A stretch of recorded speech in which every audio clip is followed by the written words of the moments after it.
الحمد لله وكفى وسلام على عباده الذين اصطفى أما بعد فأعوذ بالله من الشيطان الرجيم بسم الله الرحمن الرحیم۔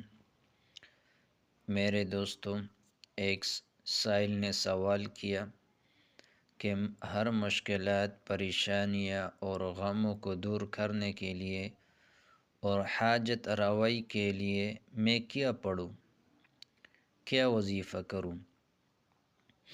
تو ایسے شخص کے لیے ایک مجرب عمل ہے، یعنی اگر کوئی شخص کسی مصیبت یا پریشانی میں پڑ گیا ہے اور کسی طرح وہ مصیبت دور ہی نہیں ہوتی تو یہ عمل کیا جائے۔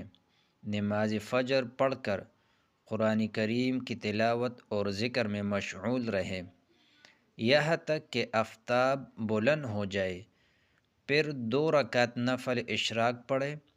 اس کے بعد سورۃ توبہ کی آخری 2 آیات 11 بار پڑھے۔ لَقَدْ جَاءَكُمْ رَسُولٌ مِّنْ أَنفُسِكُمْ عَزِيزٌ عَلَيْهِ مَا عَنِتُّمْ حَرِيصٌ عَلَيْكُمْ بِالْمُؤْمِنِينَ۔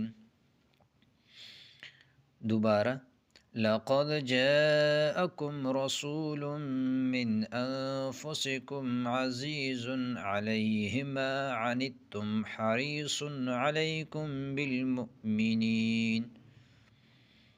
بِالْمُؤْمِنِينَ رَءُوفٌ رَحِيمٌ۔